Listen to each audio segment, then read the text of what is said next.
Sir, marami nagtatanong, bakit daw po 780 yung global package natin? Ba't daw hindi 8,000? Ba't daw hindi 9,000 or 788? May science yan, or according to Feng Shui business expert, sinunod lang namin yung magandang digits. Kaya dyan kami nag-start. Yung infinity. So, infinity. Okay.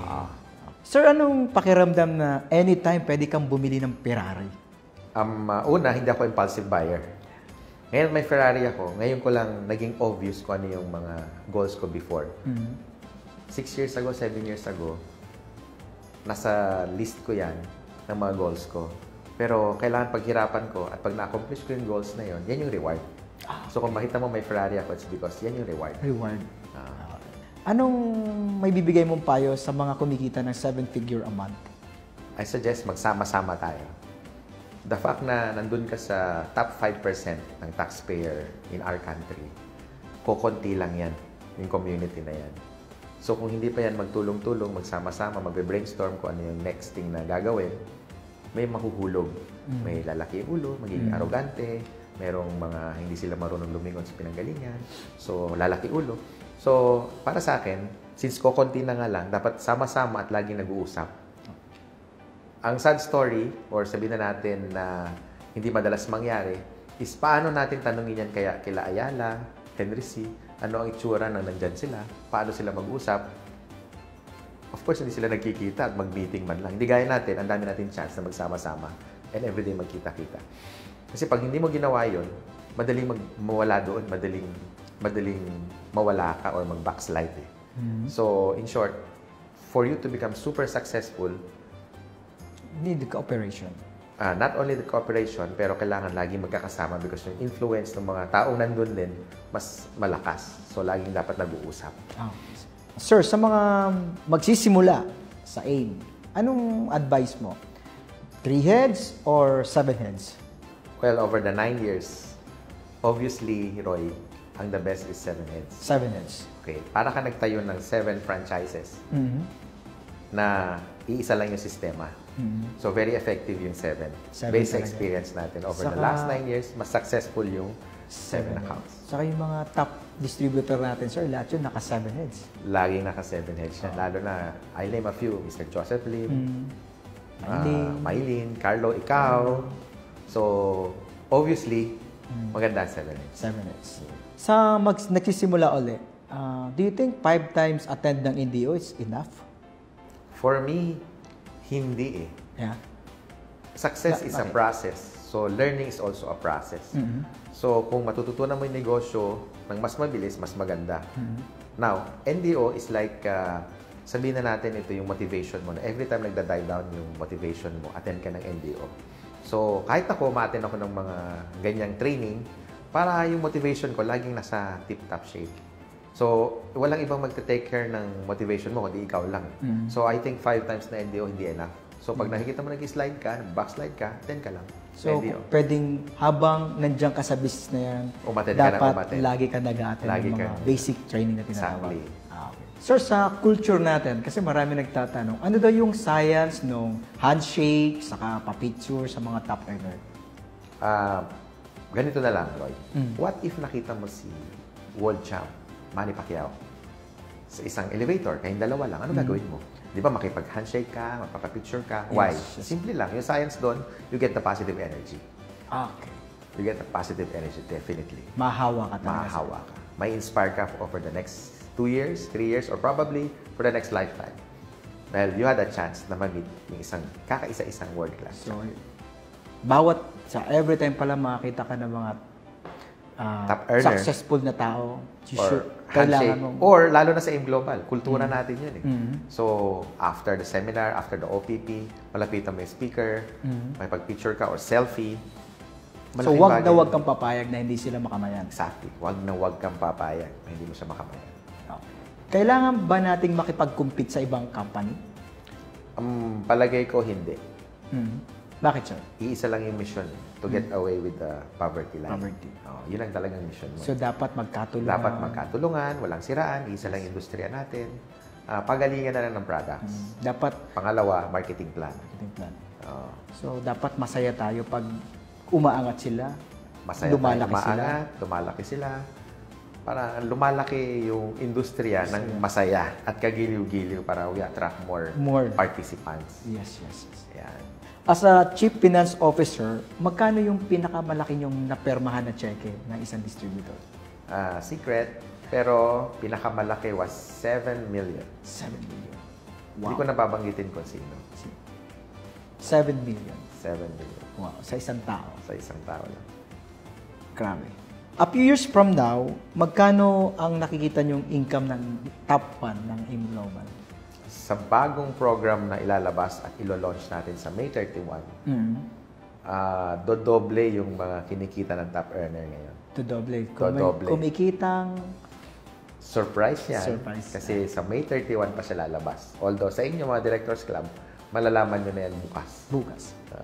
Bukas. Pero... So, aabangan talaga to. Aabangan talaga to. Aabangan to not only the Philippines, pero doon sa mga nasa ibang bansa na nag-aim global.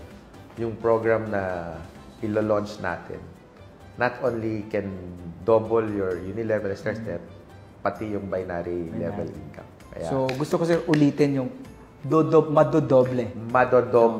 Yung mga kinikita ninyo. Wow. Grabe.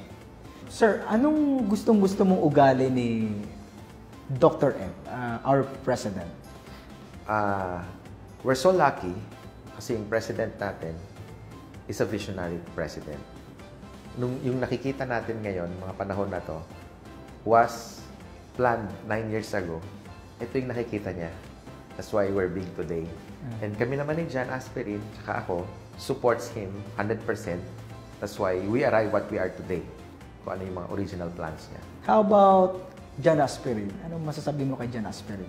Describing Mr. John Aspirin, talagang ang tag niya is Mr. Excitement ever since. And along the journey over the 9 years sa AIM Global, yan yung kailangan na kahit isang tao na dapat masaya siya sa ginagawa niya. So na-push kami na ganito katagal na ginagawa namin ng bagay na masaya. So, siya yung apoy. Siya yung apoy, siya yung excitement, siya yung fire. Na lalong pinapaapoyan. Oo. Anong ma-advise mo sa mga Hall of Famer natin ngayon? Like, sila Carlo, si Maylene, si Joseph, si Kuya E. Anong ma-advise mo sa kanila? Yung mga Hall of Famers natin, kukunti lang. Ito yung mga cream of the crop. So, hindi na sila newbies sa negosyo. Their ideas, their experience, yung kanilang mga suggestion. This is what AIM Global is all about. It's pro-distributor type. We listen to all their suggestions and we put it into writing and then ini-implement natin kaagad because naging distributor sila. Sila yung mga nasa battlefield, mas alam nila kung ano yung mga dinadaanan nila na binabato sa BOD and then pinapansin natin yun. That's what we call pro-distributor company. Kaya important yung Hall of Famer. Sir, saan yung ultimate dream destination mo? Roy, local ba yan or international? International siya. Ayun, Maldives. Why? Una, pinag-uusapan niya ng mga Dutch, mga prince, mga sheikh, artista sa Amerika, yung Maldives. It's so serene, punong-puno ng mga island at palagi ko sa buong mundo, yun lang yung ganong klaseng environment. Kaya gusto kong puntahan. Part siya ng bucket list ko. Sir, advice naman para sa mga OFW member natin. Sa mga taga-OFWs, kahit part-time, you can create wealth, you can create your own economy. Pangatlo, halos lahat kami nag-start part-time. Doc Ed started part-time, Francis M. started part-time, the training team started part-time, you, Roy, also started part-time. So, it's a matter of time management. And pwede mo palang baguhin yung ekonomiya mo, or meaning, you can shape your future by starting today. And pangalawa, para pag-uwi mo, meron kang negosyong na-establish. Hindi kagaya nung iba na nag-start as an OFW, padala nila lahat ng kinikita nila, and eventually, 3 years, 5 years, sometimes even long as 20 years. Hindi sila nakakaipon dahil lahat napadala sa mga pamilya na nandito sa Pilipinas, which is napunta naman sa mga bayarin, sa tuition fee, which is napupunta sa maganda. Kaya lang, yung mga hardworking na nasa ibang bansa, wala silang na-establish na negosyo. Kaya pag uwi nila, wala silang trabaho, wala silang naipon. So, here as OFW plus AIM Global, you can start part-time Now, pag dumating yung time na magpareho na yung income mo, you can decide which is, you can go back home, you can do it full-time kasi malaki na nga, like marami na nangyayari ngayon as members ng AIM na nag-uwian na kasi mas doble na yung kinikita and nandito na sila for good. That's one of our mission, lalo na sa mga hardworking OFWs natin.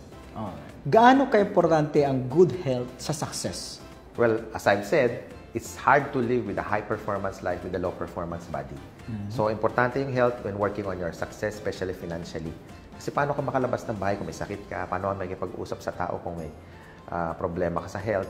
And this is the best business na alam ko na pwede natin i-share sa buong mundo by maintaining good health. And at the same time, pati sakit mo sa bulsa naaayos.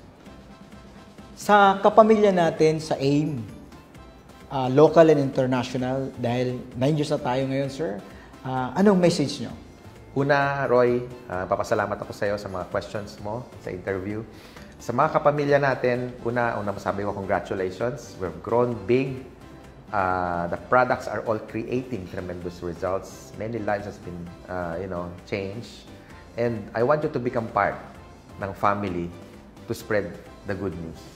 And over the last 9 years, yung phenomenal growth, I mean by numbers, is obviously these are the legends are made of. So you join us, we're gonna help you. We're here to help. Actually, the business is working, the products are creating tremendous results, and the business system is working well globally. Kaya malay nyo, kayo nagsusunod na milyonaryo by just simply watching this video. Thank you very much, sir. You're welcome, Roy. Maraming salamat sa oras mo. Happy business day. Thank you, thank you.